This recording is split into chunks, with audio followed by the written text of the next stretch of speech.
Bonjour, lundi 20 juillet 2015, nous recevons Monsieur Dominique Arnaud, responsable d'ADM Informatique au 15 rue Monnay-Sully, qui a gentiment accordé du temps pour nous aujourd'hui, où nous abordons la thématique de l'informatique, mais plus précisément, qu'est-ce que l'on peut comprendre de l'informatique de nos jours?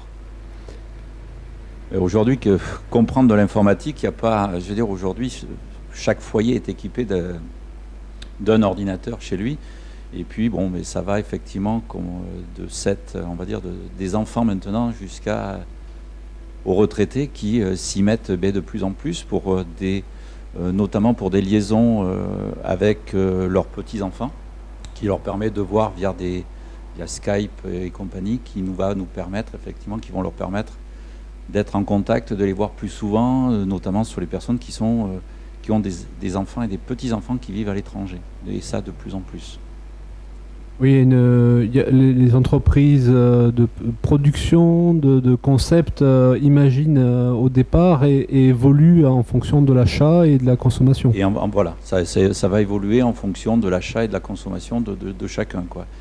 Je veux dire, aujourd'hui, majoritairement, on va vendre beaucoup de portables, plus de portables que de PC, notamment dans les familles, et pourquoi? Parce que les coûts sont plus intéressants de prendre un portable. Et puis les gens peuvent l'emmener, peuvent partir en voyage avec, et ils ne se sentent plus du tout, je veux dire, se sentent plus coupés du monde, quoi.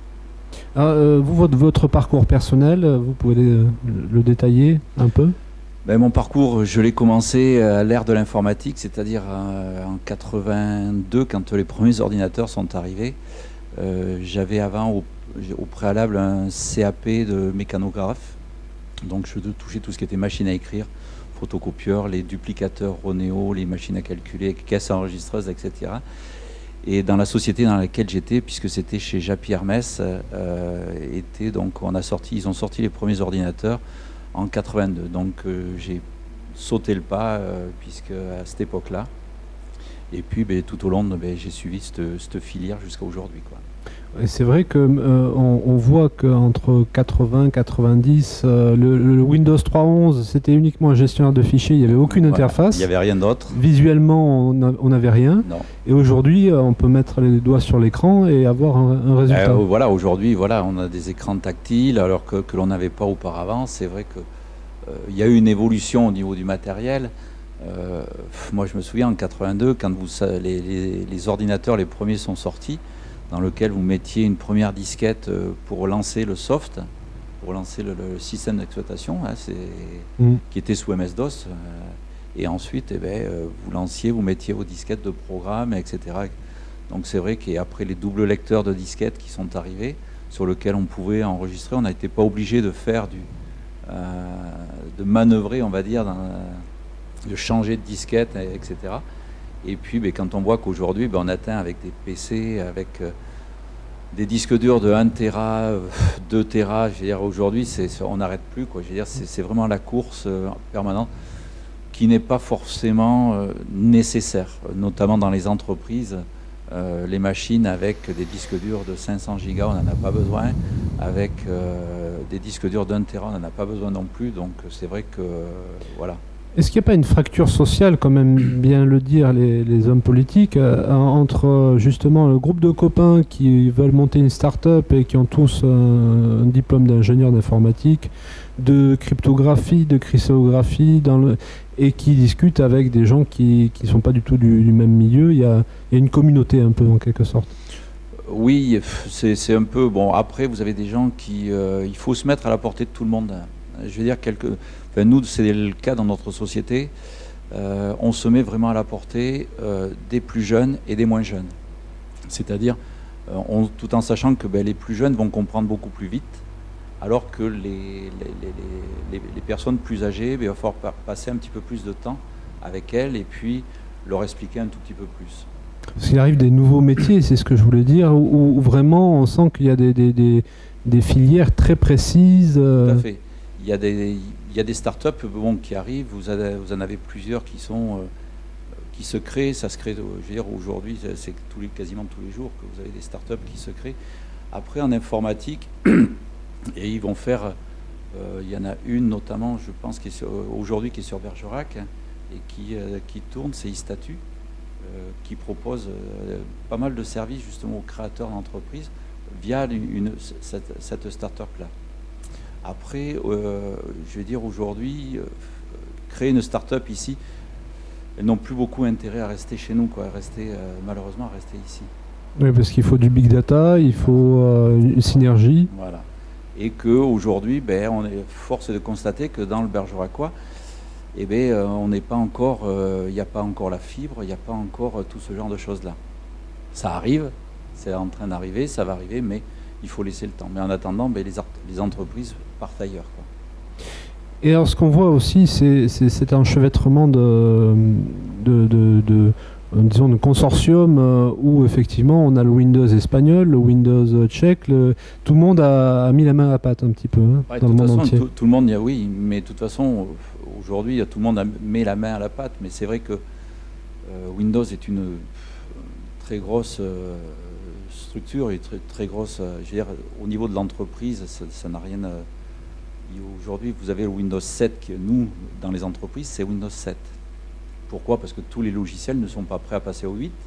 Et là, aujourd'hui, ils vous parlent du 10. Donc, je veux dire, ils vont beaucoup plus vite que ne vont les fabricants de logiciels. Les autres, je veux dire, nous, en l'occurrence, Sage, Websoft, ce que l'on fait, les logiciels que l'on sont pas forcément toujours prêts à passer à ce genre de choses-là. Et quand je pense à ces nouveaux métiers qui vont être très, très, très précis, très pointilleux, on voit que démarrer un cursus scolaire en informatique demande ou exige d'avoir les bases qui sont maintenant anciennes. Non, pas forcément, puisque de toute façon le MS-DOS, si on l'utilise de moins en moins, donc il y a des logiciels appropriés un peu pour tout. Donc après, voilà, c'est... Parce qu'il n'y a pas qu'un seul langage informatique, il y a le HTML pour oui, mais après, on rentre dans des professions, donc vous allez avoir, après ça va être du cloisonnement, vous allez avoir des gens qui vont faire que du site internet, donc qui eux auront effectivement besoin de certaines connaissances, de certains logiciels qui vont permettre de faire ce genre de choses. Après, vous avez les programmeurs, vous avez les techniciens donc en informatique, qui eux ne vont faire que du dépannage. Et puis, je veux dire, aujourd'hui, voilà quoi. Après, c'est les analystes programmeurs, eux, c'est tous ceux qui vont rentrer, si vous voulez, c'est eux qui vont rentrer effectivement dans les nouvelles startups, dans les nouveaux logiciels. Après, tout ce qui est multimédia, tout ce qui va toucher donc au multimédia. Les langages de programmation, il y en a combien? Il y en a énormément. Il y en a de plus en plus, mais c'est vrai que il y en a. Il y a du WinDev, vous avez du... en langage, nous on ne le fait pas. Dans notre... Je veux dire, si vous voulez, il faut savoir en informatique aussi faire ce que l'on sait faire. Vous avez des gens qui sont spécialisés dans la création de sites web. Nous on ne le fait pas. Même si on a des demandes, on travaille avec des sous-traitants. Notamment, moi je travaille avec une société qui est sur Périgueux, Vox Communication, pour ne pas la citer, qui lui est spécialisé dans la création de sites internet. Et lui ne va faire que ça. Voilà. Nous, pas s'éparpiller. Voilà, c'est pas la peine de s'éparpiller. Parce qu'après, je veux dire, aujourd'hui, c'est pareil, l'informatique, on va dire, touche à la téléphonie. Mais demain, je ne vais pas faire de téléphonie. Je vais travailler avec des sociétés qui sont spécialisées dans la téléphonie, mais moi, je ne ferai pas de téléphonie. En gros, ce sont les cadors comme Bill Gates qui ont une vision globale vraiment de l'ensemble du réseau. Non, eux, ils voient leur outil, c'est-à-dire qu'ils voient leur système d'exploitation, et après, ils s'arrêtent là, quoi. Je veux dire, ça s'arrête là. Parce que c'est quand même des millions et des millions de données, d'informations qui circulent tous les jours. Est-ce que... Oui, mais après, ces informations qui circulent tous les jours, par rapport à Bill Gates, n'a rien à voir, je veux dire, par rapport ce sont tout ce qui peut être téléchargement. Je veux dire, aujourd'hui, c'est voilà, Bill Gates, il lui crée un programme, système d'exploitation. Après, vous avez Apple, de toute façon, mais Apple qui représente à peu près 10% du marché, à l'heure actuelle, 10-15% au maximum du marché, et qui, lui, va être pour des secteurs bien particuliers. Style, les gens qui font de l'infographie, qui font des montages vidéo, qui font... voilà, eux vont s'équiper de Mac. Pourquoi? Parce que c'est vraiment très spécifique. Et après, une entreprise qui va faire que de la bureautique peut effectivement ne s'équiper qu'en Mac. Donc en gros, si on veut rentrer dans cette grande matrice, il faut prendre des cours, suivre un cursus. Après, il faut suivre des cursus un peu dans des écoles spécialisées. Je veux dire, sur Bordeaux, vous en avez plusieurs qui le font. Après, les écoles de techniciens, c'est pareil, vous en avez plusieurs. Vous en avez sur Bordeaux, vous en avez sur Agen, vous en avez sur Limoges. Qui vont effectivement vous permettre d'apprendre ces métiers-là. Voilà. Et sinon, donc pour les gens comme tout le monde, on va dire, il y a des clubs qui s'organisent. Alors, il y a des clubs, il y a plusieurs clubs sur Bergerac, il y en a qui ont lieu à la salle de l'Orangerie, c'est sur Bergerac.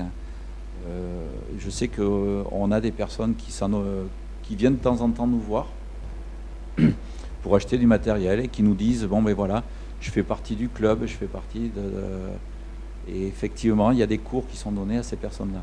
Il y a Georges Charpak de Bergerac Accueil aussi, l'espace Georges Charpak. Voilà, mais ça celui-ci je ne connais pas. Je sais que voilà, c'est à la salle, je sais que là oui, je sais que le club, alors c'est le temps libre, je crois qu'il le fait. Et ils font ça une fois ou deux fois par semaine où ils font ce genre de choses-là. C'est bien pour dégrossir un petit peu. Voilà, pour les dégrossir, pour leur permettre de savoir comment envoyer un mail, comment récupérer une photo, comment... voilà, c'est souvent la base. C'est souvent qu'il faut faire les choses par soi-même pour que intuitivement on prenne des automatismes. Des automatismes, tout à fait. Ceci, on fait toujours appel à quelqu'un pour le faire. Pour le faire, je veux dire, ça va pas le faire. Dans ce cas-là, ça va pas le faire, quoi. Bien, alors, est-ce qu'on peut parler de la loi Hadopi et de quelque chose qui s'est manifesté après cette loi? La loi Hadopi a fait beaucoup de bruit. Bon, effectivement, il y a des téléchargements effectivement qui se font, qui sont illégaux, quoi. C'est vrai qu'il faut que tout le monde, je veux dire, puisse vivre aujourd'hui, quoi. Je pense notamment aux artistes. C'est pas tout à fait normal, si vous voulez, que des gens diffusent de la musique, je veux dire, gratuitement. Ces gens-là, eux aussi, c'est leur travail, donc avant tout. Donc il faut impérativement qu'ils s'y retrouvent. Donc je veux dire, voilà. Une logique. Il y a une logique. Les gens qui font des films, les gens qui, il y a du monde derrière. Il y a des. Nous, bien souvent, on est des spectateurs derrière, mais il faut penser qu'il y a quand même, il y a des caméramans, il y a des photographes, vous avez tout, il y a des artistes, ils ont besoin de vivre aussi, donc c'est normal que quelque part, quand les gens téléchargent un film, ils payent une participation pour voir effectivement ce film-là. Oui, que quand on voit le film 3 avec des milliers et des milliers de bateaux en mer, on se dit qu'il y a beaucoup de travail derrière et un concept aussi qui est assez puissant, qu'il faut respecter. Au moins en regardant le film. Voilà, tout à fait. Bon, après, c'est vrai qu'il y a une différence entre le voir pour soi et en faire un commerce. Après, des gens ont reçu effectivement des courriers sur la loi, sur des téléchargements, suite à des téléchargements qu'ils ont fait. On reçu des courriers. Après, est-ce que réellement il y a des gens qui ont été pénalisés derrière? Certainement. Mais bon, je veux dire, ça ne s'est pas... C'est une loi souple, on va dire. Voilà. C'est une loi souple. En principe, quand les gens reçoivent la lettre, le premier courrier, je pense que ça doit quand même un petit peu les... Oui, parce qu'on a toujours l'impression de jamais être concerné, voilà. En fait. Bon, alors la cybersécurité, effectivement, touche pas loin de ce qu'on disait, c'est-à-dire que on se demande toujours si quelqu'un n'a pas le mot de passe qu'on attend protégé. Et... Ça, malheureusement, on ne pourra l'éviter nulle part, quoi. Ça, aujourd'hui, de nos jours, vous avez des hackers partout. Alors après, ne vont pas forcément s'intéresser à un particulier, après s'intéresser à des entreprises, mais après ça va être des entreprises bien spécifiques, bien souvent. Et puis bien souvent, c'est pour on va dire, c'est pour enquiquiner le monde, quoi, qu'ils font ça, quoi. Oui, à moins de recevoir un courrier frauduleux, on n'est pas hacké n'importe comment et n'importe quand. Bien faire attention dans vos mails, notamment quand vous recevez des mails d'EDF, je veux dire, des institutions, je veux dire, bien faire attention à ce genre de choses-là. Oui. De toute façon, qui, eux, en principe, ne vous demanderont jamais ce genre de choses-là. Oui, c'est-à-dire qu'ils vont vous demander vos coordonnées bancaires. Voilà, ils sont plus cohérents que que les fraudeurs. Et c'est vrai que c'est une grande généralité, finalement. Ça se fait de plus en plus. Ça se fait de plus en plus. Malheureusement, on le voit de plus en plus. Mais ça prend une forme particulière. Voilà. C'est pas faire simplement... attention quand vous allez notamment sur les sites de paiement en ligne, de bien faire attention quand vous êtes arrivé à la fin du site, au moment de payer. Il y a un truc qui est infaillible, c'est quand vous avez le HTTP. Et à la fin, il faut impérativement que vous ayez le S pour sécuriser. Oui. Voilà. Qui s'accompagne du cadenas d'ailleurs. Voilà, qui s'accompagne du cadenas et qui vous dit que là, effectivement, vous êtes sur un site entièrement sécurisé. Et ils ne sont pas arrivés à frauder le cadenas. Moi, personnellement, c'est ce que je fais quand j'achète sur Internet et que je vois que je n'arrive pas avec le S. Je sors du site et je vais voir ailleurs. Aujourd'hui, tous les sites, je veux dire, doivent être entièrement sécurisés.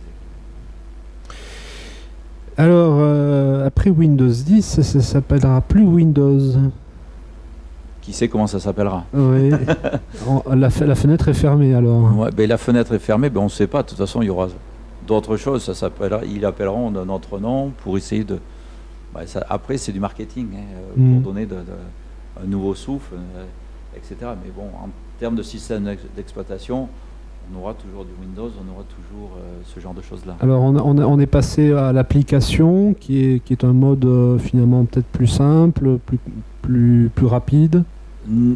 Plus simple non, puisqu'aujourd'hui, si vous voulez, nous on cherche des solutions justement pour les personnes âgées qui avaient l'habitude des Windows, on va dire... ancestraux, quoi, que ce soit le 98, XP, et qui étaient habitués à leurs petits icônes. Et aujourd'hui, c'est vrai que quand on va sur un 8, le 8 est beaucoup plus fait pour les tablettes et pour les écrans tactiles. Pourquoi? Parce qu'à partir de ce moment-là, vous faites défiler avec le doigt plus facilement. C'est vrai qu'avec une souris, et aujourd'hui, on va chercher, si vous voulez, systématiquement, on cherche des petits logiciels, et on en a trouvé un qui leur permet de retrouver leur aspect de le XP, de manière à avoir leurs petits icônes. Voilà. Oui. Ils sont plus rassurés. Les personnes âgées ont besoin de ce genre de choses. Après, vous en avez, nous on le voit, on a des gens qui viennent nous chercher. Non, mais ça va, je vais m'y faire. Et puis, 8 jours après, vous le voyez, j'en veux plus, ça m'énerve, ça m'agace. Voilà. Pourquoi? Parce qu'effectivement, nous on y plonge, on y est dedans. Donc pour nous, c'est vrai que c'est beaucoup plus facile, mais pour eux, c'est plus difficile, quoi. Et par contre, on s'approche d'une politique financière, disons que Windows 10 sera payant tous les ans, comme Word. C'est ce qu'on entend, mais bon, après, est-ce que ça se fera, est-ce que ça se fera pas, voilà, à voir. Tout ça, pour l'instant, on n'y est pas, et puis... on n'a pas suffisamment d'informations encore là-dessus, quoi. Oui. Le plus important, finalement, c'est d'acheter un ordinateur pour savoir, finalement, ce qu'on va en faire. Ce que l'on va en faire. Voilà, et pas de l'acheter pour avoir un objet d'art. Aujourd'hui, c'est vrai que les gens achètent, c'est pour de l'envoi de mail, c'est pour du traitement de texte, pour leur courrier, pour leurs photos, beaucoup. Beaucoup de gens pour leurs photos. Mais qu'il faut qu'ils pensent aussi à faire les sauvegardes de leurs photos. Parce qu'un ordinateur, ce n'est pas infaillible. Un disque dur, ça peut lâcher du jour au lendemain, même neuf, je le précise. Donc il faut faire des sauvegardes impératives. Et on a beau le répéter, le nombre de gens que l'on voit arriver au magasin et qui repartent, on va dire, en pleurs parce que ils ont perdu toutes leurs photos depuis des années qu'ils avaient stockées. Oui, à qui ça n'est pas arrivé. Voilà. Ça, malheureusement, ça arrive tous les jours, toutes les semaines. on voit des gens arriver à cause de ça. Qui n'avaient pas prévu le coup. Qui n'avaient pas prévu ce genre de choses. De la même façon que des gens revendent du matériel, on va dire pas à peine servi, mais ou qui voulaient se lancer dans le traitement d'image, dans des choses de musique et de choses qui sont très complexes et sont heurtés finalement à une espèce de mur. Ils sont après se heurtent à des murs, donc et après effectivement, c'est du travail. Voilà, c'est du travail, c'est rebootant. Moi-même faisant de la photo, donc on passe du temps. Alors, bien que mes photos ne sont très peu retouchées, j'ai horreur des photos en lesquelles c'est uniquement pour dans un recadrage, redonner un peu de contraste, de luminosité à une photo, mais pour moi ça s'arrête là. Et après, voilà, les photos construites dans lesquelles vous allez prendre une part d'une photo, ou retailler la taille, retailler les trucs, non. Oui, il y a des gens qui passent des heures à faire du travail qui ensuite peut rapporter. Peut rapporter, oui, il faut le dire, ça peut rapporter. Mais après, est-ce qu'on peut appeler vraiment ça de l'art? Est-ce que, voilà, après... Ah oui, un musicien vous dira que la musique évolue tout le temps. Voilà. Alors, l'histoire d'ADM, vous nous avez raconté un petit peu. Vous êtes démarqué particulièrement Démarqué, on travaille beaucoup avec les PME, PMI sur le secteur. Ensuite, on travaille... Le particulier représente à peu près 25% de notre chiffre d'affaires, chose qui n'est pas quand même négligeable. Hein. Après, les administrations. Mais c'est vrai que le plus gros, on s'est beaucoup dirigé vers tout ce qui était PME, PMI. Hein. Et aujourd'hui, depuis maintenant 3 ans, on a sorti, je suis revenu en somme à la bureautique, puisque depuis 3 ans, nous vendons maintenant des photocopieurs qui nous permettent, parce qu'on avait une très forte demande auprès des entreprises locales, notamment. On avait une très très forte demande de nos clients. Ça me fait d'ailleurs poser la question que j'ai soumise en public dans mon entourage. Dans une boîte d'intérim, si on s'avance et qu'on demande du travail en bureautique, souvent ils vous disent oui, mais la manutention, oui. Mais la bureautique... ce sont des métiers quand même un peu spécifiques, quoi. Ça demande quand même une certaine connaissance. Je veux dire, une personne qui fait de l'informatique peut effectivement aller proposer ses services, on va dire, dans une agence d'intérim. Après, dans les entreprises, je pense qu'il y a très peu de demandes de ce côté-là. Ou alors, il faut maîtriser vraiment totalement le sujet et pas se lancer à seulement du traitement de texte, faire du tableur. Du tableur, donc qui est plus dédié, si vous voulez, à du secrétariat pur et dur, quoi. Qui demande des fois un diplôme quand même derrière. Tout à fait. Voilà. Et à ce moment-là, ça passe à moitié par les boîtes d'intérim, à moitié par connaissance aussi. Par connaissance aussi. Ouais. Donc il y a une logique, mais c'est vrai que je regardais Titanium hier soir comme film, qui est un très bon film, et on voit qu'effectivement il y a de nouveaux métiers, il y a de plus en plus de possibilités que les entreprises n'anticipent pas toujours des fois, mais... Non, on peut pas tout anticiper, mais je veux dire, après, il faudra trouver au fur et à mesure des spécificités dans chaque entreprise, quoi. Oui. Peut-on espérer en la nanotechnologie? Qu'est-ce que vous appelez par nanotechnologie? Je faisais le rapprochement avec les OGM. On dit, dès que les OGM se sont mis en place, il y en a partout parce que les abeilles les amènent partout. On ne peut pas passer outre. La nanotechnologie, est-ce que ça va démarrer petitement ou est-ce que ça va se lancer d'un coup comme... Non. Je veux dire, c'est que des parties électroniques que vous avez dans des ordinateurs. Donc je vois mal comment on va pouvoir faire je veux dire, entre guillemets, du bio dans les composants électroniques. C'est pas possible, quoi. Je veux dire, on est sur de l'impossible. On est beaucoup sur du recyclable aujourd'hui, notamment tout ce qui est... moi, je travaille avec une association qui est sur Périgueux, qui me reprend tous mes anciens PC et qui les recycle. C'est-à-dire tout est démonté, tout est... Et reconditionne. Et reconditionné. Voilà. Effectivement, il faut penser à ce genre de choses. Pourquoi? Parce qu'on est dans une société aujourd'hui, effectivement, de consommation, c'est du jetable. quand on achète, c'est du jetable. Hein. C'est aujourd'hui, voilà, mais que vous achetiez de l'informatique, que vous achetiez de l'électroménager, c'est du jetable. Oui, et puis dans un circuit imprimé, il y a des acides, il y a des résines. Tout à fait. Il faut recycler tout ça. Donc il faut recycler effectivement tout ça pour effectivement protéger un petit peu protéger davantage notre planète, parce que c'est vrai que des fois il y a des images qui sont un petit peu choquantes quand on voit ce qui se passe, notamment des recyclages d'écrans CRT qui ont été envoyés en Inde pour être recyclés, et que vous voyez des gamins qui travaillent là-dedans, qui sont pieds nus, qui baignent les pieds dans le mercure, qui viennent parce que on avait tout ça dans les écrans. Je veux dire, c'est vrai que c'est un petit peu dommage. Et effectivement, tout ça, il faut impérativement effectivement se lancer dans le recyclage et très vite dans les pays, mais je veux dire en France, mais comme dans le monde entier, quoi. Bien sûr, oui. Rappelons qu'une pile jetée dans la terre pollue 1 mètre cube et une pile jetée dans l'eau, c'est 9 mètres cubes. Oui, tout à fait. Je pense que la densité n'y fait rien, c'est que le liquide y est pour beaucoup. Il y est pour beaucoup, quoi. La saturation du big data, la demande énergétique, est-ce qu'on peut aborder tout ça?